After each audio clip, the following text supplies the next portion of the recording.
नमस्कार बच्चों, आज हम 11वीं इतिहास में पढ़ने वाले हैं अध्याय 6 सामंतवाद 3 वर्ग। आज हम पढ़ने वाले हैं अध्याय 6 सामंतवाद 3 वर्ग। इससे पूर्व हमने पढ़ा पूर्व के जो अध्याय थे उनमें पढ़ा आदि मानव का विकास, कई सभ्यताओं, बड़े बड़े साम्राज्यों के बारे में हमने पढ़ा। आज हम पढ़ने वाले हैं 9वीं से 16वीं शताब्दी के मध्य पश्चिमी यूरोप में आने वाले सामाजिक, राजनीतिक, आर्थिक जो परिवर्तन है इन सदी के मध्य, शताब्दियों के मध्य वो पढ़ेंगे। इस काल का सबसे महत्वपूर्ण जो व्यवस्था थी वो थी सामंतवाद व्यवस्था।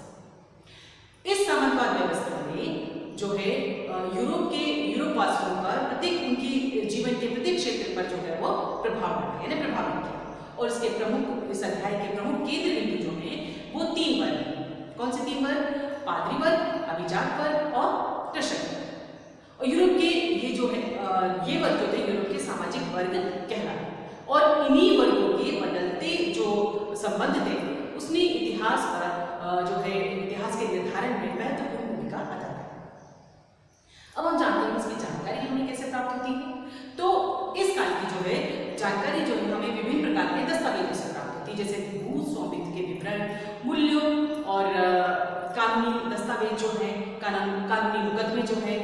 और इसके अतिरिक्त भी समकालीन जो उस काल के तत्कालीन जो चर्च थे उनसे भी हमें जो है वहाँ के लोगों के जन्म, मृत्यु, विवाह संबंधी अभिलेखों जो हमें प्राप्त हुए उससे जो है लोगों की जनसंख्या, उनका रहन सहन, इन सब की जानकारी हमें प्राप्त होती है। तो चलिए जानते हैं यूरोप में सामंतवाद। सबसे पहले जान लेते हैं इसका अर्थ क्या होता है। अंग्रेजी में फ्यूडलिज्म कहा जाता है। सामंतवाद को क्या कहा जाता है? फ्यूडलिज्म। फ्यूडलिज्म जो है फ्यूडल शब्द की उत्पत्ति से बना, मतलब जैसे कहेंगे जो शब्द जो उत्पत्ति हुई है फ्यूडल। और फ्यूडलिज्म का अर्थ होता है, और ये जो है इसकी उत्पत्ति फ्यूडम से, फ्यूडम का अर्थ होता है जातिवाद।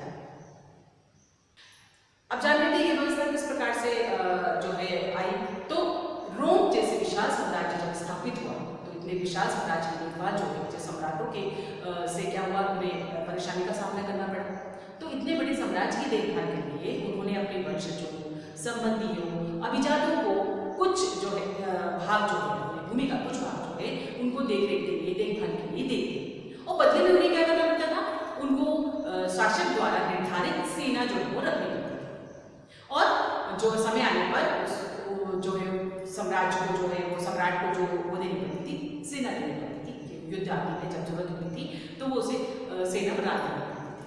और साथ ही साथ उस क्षेत्र पे जो क्षेत्र उसे प्राप्त हुआ उस क्षेत्र पे रहने वाले, भूभाग में रहने वाले लोगों की उसे देखभाल करनी पड़ती थी।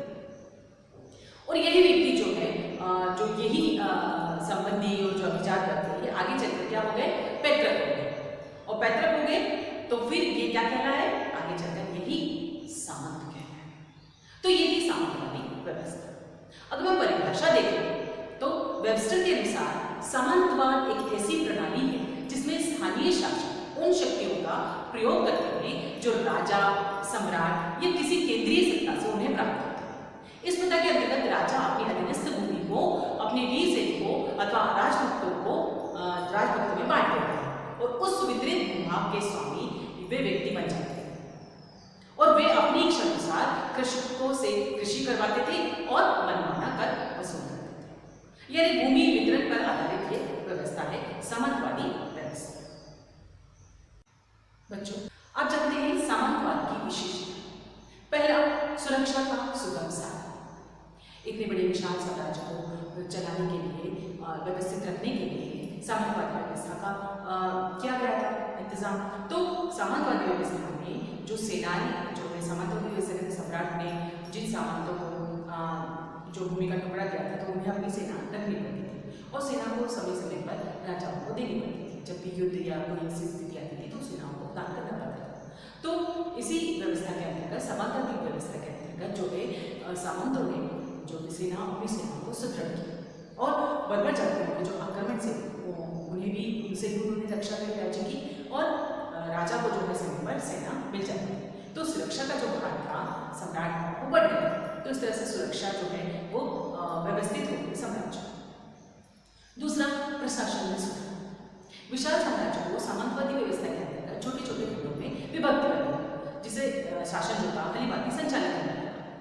अब जो सामंत थे उनका संपर्क सीधे जनता का से होने लगा, जनता का सीधा संपर्क सामंत से होने लगा और सामंत उनकी समस्याओं को सुनकर उनका निवारण भी तुरंत कर देते थे। तो इस प्रकार से प्रशासनिक व्यवस्था जो थी वो उसमें कई सुधार आ गए। तीसरा, न्याय प्रणाली व्यवस्था। न्याय व्यवस्था देखें तो वो भी सामंतवादी व्यवस्था के अंतर्गत बड़ी व्यवस्थित है। जो सामंत के जो थे, प्रत्येक सामंत के पास में 2 न्याय प्रणाली जो कि प्रचलित थी।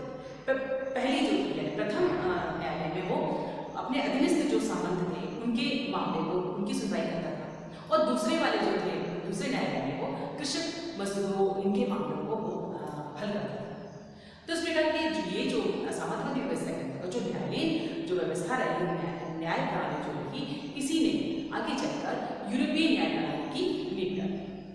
आप जानते हैं अगला पॉइंट, अगला है आर्थिक लाभ। आर्थिक दृष्टि से भी देखें तो सामंतवादी व्यवस्था बड़ी लाभप्रद है। सामंतों के पास में भूमि जो होती थी वो किसानों को पूरी भूमि एक साथ नहीं देते थे और हमेशा के लिए नहीं दे देते थे। अब जो सामंतवादी रहते थे वो कृषकों को, किसानों को भूमि एक साथ पूरी जुटवा देते थे और जो भी उनसे कृषि कार्य करवाते थे बदले में जो पैदावार का कुछ भाग उनको दे देते थे। अब जब पूरी भूमि को उन्होंने जुटवा दिया, उसके कुछ भाग पर वो पैदावार यानी फसल पैदावार करवाते थे। अब इससे क्या हुआ, जो भूमि रही, जो जमीन रही, उसकी जो उर्वरक शक्ति, क्योंकि कुछ अंतराल के बाद में उस पर फसल हो रही थी, तो इससे कुछ भूमि का जो भाग था वो जो है पैदावार कहीं बढ़ी। उससे क्या हुआ, उर्वरक शक्ति जो है वो अच्छी होगी भूमि की और जो है उस पर उपज भी अधिक होने लगी, पैदावार अधिक होने लगी। इससे जो है सामंतों को आर्थिक लाभ हुआ और तो सामंतों को व्यापारियों से और शासकों को सामंतों से आर्थिक लाभ हुआ। तो इससे अगर हम देखें कि आर्थिक दृष्टि से भी सामंतवादी व्यवस्था बड़ी ही सुलभ और अच्छी रही। पांचवा है शांति व सुव्यवस्था। सामंतवादी व्यवस्था के जब प्रचलित हुई या जब आई तब चारों ओर अव्यवस्था फैली, बर्बर जातियों का आक्रमण हो रहा था और इन्हीं परिस्थितियों में सामंतों ने बर्बर जातियों के आक्रमण को रोका, सुरक्षित रखा, जनता को लूटमार से बचाया उन बर्बर जातियों से। उस प्रकार से हम देखें तो सुरक्षा और शांति व्यवस्था जो है सामंतवादी व्यवस्था ने शांति और सुव्यवस्थित रखने के लिए, साम्राज्यों को सुव्यवस्थित रखने में महत्वपूर्ण भूमिका अदा की। छठवां पॉइंट है कला का विकास। सामंतवादी व्यवस्था में देखें तो कई कलाओं का विकास हुआ। विभिन्न कला में जैसे कि हम देखें सामंत अपने लिए भव्य प्रसाद, बड़े बड़े महल जैसे घर जो बनवाते थे, वो सुरक्षा की दृष्टि से भी सुदृढ़ दुर्ग जो होते थे वो बनवाते थे। स्थापत्य कला में भी देखें कई उनके आश्रयकार मूर्तिकार थे जो सुंदर मूर्तियों का निर्माण करते थे। सामंतों के दरबार में जो है चित्रकला और संगीत कला का भी विकास हुआ। तो इस प्रकार हम देख सकते हैं कि सामंतवादी व्यवस्था में कला का भी विकास हुआ।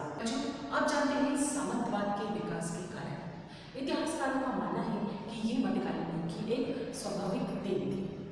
अलग अलग परिस्थितियों में, अलग अलग साम्राज्यों में, अलग अलग परिस्थितियों में इसकी जो है प्रारंभ हुआ, इसका कारण हुआ, इसका विकास हुआ। तो उसके कारण हम जान लेते हैं। सबसे पहला कारण था राजनीतिक कारण। रोमन साम्राज्य के पतन के समय पश्चिमी यूरोप में अराजकता जो है वो फैल रही थी, बाह्य आक्रमण जो है वो प्रारंभ हो रहे थे। तो पश्चिमी यूरोप की इस अव्यवस्था में किसान जो थे वो अपनी सुरक्षा को लेकर बड़े चिंतित हो गए, क्योंकि उनकी सुरक्षा के लिए कोई नहीं था। इन्हीं परिस्थितियों में जो कुलीन सरदार थे वो भी अपने अपने काम में गए और वहां रहने लगे जहाँ शक्तिशाली दुर्ग और गढ़ थे। रात्रि के समय यही कुलीन सरदार जो है वो निकल कर किसानों और कुलीन सरदार जो उनके साथ के जो सरदार थे उन पर आक्रमण करते थे, लूटपाट करते थे और उनकी फसल को खराब कर देते थे किसानों की। तो तब सामंत भी अपनी सुरक्षा को लेकर चिंतित थे और किसान भी।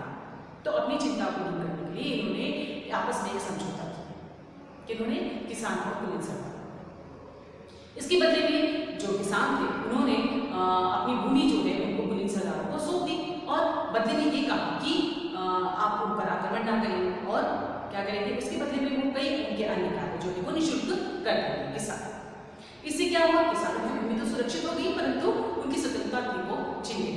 यही कुलीन सरदार जो है उस भूमि के मालिक बन गए और यही जो है यही कुलीन सरदार आगे चलकर क्या बन गए, सामंत बन गए। अब हम जानते हैं दूसरा कारण। दूसरा कारण है आर्थिक कारण। रोमन साम्राज्य में दासों पर अत्याचार बढ़ने के कारण दासों ने कृषि कार्य के लिए कृषि से जो परिश्रम हो रहा था वो उन्होंने मना कर दिया। फलस्वरूप जो जो था वो आय कम होने लगी, तो राज्य ने अपनी भूमि देकर, कुछ भूमि का भाग देकर कृषि कार्य करने के लिए पैदावार बढ़ाने का कार्य सौंपा। अब दास जो कृषक बन गए थे, ये अर्धदास यानी सब ठहराए। उनके मालिकों को यानी जिनके अंडर में यानी उनके में काम करते थे वो जो मालिक थे उन्हें उस भूमि से उन्हें बेदखल करने का पूरा हक्काधिकार था। और यही मालिक जो है आगे चलकर क्या कह रहा है, सामंत। तीसरा कारण है रोमन साम्राज्य का विस्तार। रोमन साम्राज्य ने अपने रोमन साम्राज्य के जो शासक थे उन्होंने साम्राज्य क्या किया, उनके प्रांतों को अपनी अपनी संबंधियों और जो है कुलीन सरदारों शासकों को नियुक्त किया उन प्रांतों को। और साम्राज्य की अवनति के दिनों में जब साम्राज्य का अंत हो रहा था तो इन्हीं दिनों में ये जो के संबंधी थे या जो भी कुलीन थे ये जो थे वो शासक बन गए वहाँ के, और यही सामंत थे। चौथा कारण है जर्मन जातियों का योगदान। रोमन साम्राज्य के पतन के समय जर्मन जातियों का आगमन हुआ और जो कि कबीलों में विभक्त थे, जिनके बड़े बड़े जो नेता थे उन्होंने भूभाग पर अधिकार कर लिया और अपने अनुयायियों में विभक्त कर दिया, अलग कर दिया। यही नेता जो थे जिनको भूमि प्राप्त हुई, यही जो है वो सामंत बने। और जर्मनी में जो विकसित कोमिटेटस नामक जो संस्था है सामंतवाद में बहुत महत्वपूर्ण भूमिका अदा करी। किसान जो थे इसी व्यवस्था के अंतर्गत किसान जो थे अपने मालिक के प्रति स्वामी भक्ति की शपथ लेते थे और यही मालिक आगे चलकर क्या बन गए, सामंत बन गए। अगला महत्वपूर्ण कारण है शार्लमेन की नीति। रोमन साम्राज्य के पतन की बात हम देखते हैं 8वीं शताब्दी में पोपी नामक सेनापति ने अपना साम्राज्य स्थापित किया और उसने अपनी मृत्यु की पूर्व से 2 भागों में अपने पुत्रों के यानी कि कैरलमन और शार्लमेन जो उनके पुत्र थे उनके नाम जो है वो बांटे 2 भागों में बांटे। अब उसकी मृत्यु के बाद जो शार्लमेन और कैरलमन थे वो उन्होंने शासन किया, पर कैरलमन की मृत्यु के बाद जो शार्लमेन उनके भाई थे उन्होंने उसके शासन को, उसके भाई के शासन को जो है अपने जो है स्वामी भक्त जो थे, सेवक जो थे उनके हाथों में सौंप दिया। फिर उसकी मृत्यु के बाद में जब उसके वंशज जो उसके उत्तराधिकारी जो थे वो जो थे निर्बल थे, तो इस कारण उन्होंने उसका फायदा उठाया और जो पूरे साम्राज्य को अपने अंतर्गत ले लिया और वो वहाँ के सामंत बन गए। ये भी एक महत्वपूर्ण कारण था। आगे जाते हैं विदेशी आक्रमण। विदेशी आक्रमण जो थे 8वीं शताब्दी में नॉर्मन स्लावो मुस्लिम आक्रमणकारियों ने जो है से बचने के लिए यूरोपीय शासकों ने जो किसान जो थे यूरोपीय जो किसान थे उन्होंने ऐसे सेनापतियों की सहायता ली जिनके पास में जो थे अस्त्र शस्त्र और दुर्ग थे। बदले में उन्होंने अपनी जो भूमि उनको प्रदान की। आगे चलकर यही सेनापति जो जिन्हें भूमि प्राप्त हुई है सामंत बन गए। अगला कारण है धार्मिक युद्ध। ईसाइयों के पवित्र स्थल यरूशलेम जो है उस पर तुर्क आक्रांताओं से बचाने के लिए यूरोपीय शासकों ने और पोप ने जो है वीर सैनिकों और सेनापतियों को जो है प्रेरित किया इस युद्ध में शामिल होने के लिए, क्योंकि युद्ध लड़ने वाले तो उसके बदले में उन्होंने क्या कहा कि आप अगर युद्ध में हमें हेल्प करते हैं तो उन्हें भूमि प्रदान की जाएगी। और यही भूमि जिन्हें प्रदान की गई यही वीर जो सेनापति थे जो सैनिक थे यही जो आगे चलकर सामंत कहलाए। तो इस प्रकार धन युद्धों ने भी सामंत अपनी व्यवस्था में महत्वपूर्ण भूमिका निभाई। तो ये थी सामंतवाद के विकास के कारण। बच्चों आप जानते हैं फ्रांस में सामंतवाद का विकास। इतिहासकार व्यक्ति का मानना है कि सामंतवाद का प्रादुर्भाव सर्वप्रथम फ्रांस में हुआ था। फ्रांस पहले गौर के नाम से जाना जाता था और जो है रोमन साम्राज्य का एक प्रांत था। कालांतर में जो जर्मनी की एक जनजाति थी फ्रेंक के नाम पर इसका नाम जो है वो फ्रांस पड़ा। तो बच्चों अब ये बन गया फ्रांस। इसकी 2 विस्तृत तटरेखाएं, पर्वत श्रेणियां, लंबी नदियां, वन तथा कृषि कार्य के लिए जो है उपयुक्त विशाल मैदान थे, यानी कृषि के लिए अच्छे मैदान थे। 6वीं शताब्दी में ये फ्रैंकिश तथा फ्रांस के ईसाई राजाओं द्वारा शासित रोमन साम्राज्य कमजोर पड़ने लगा।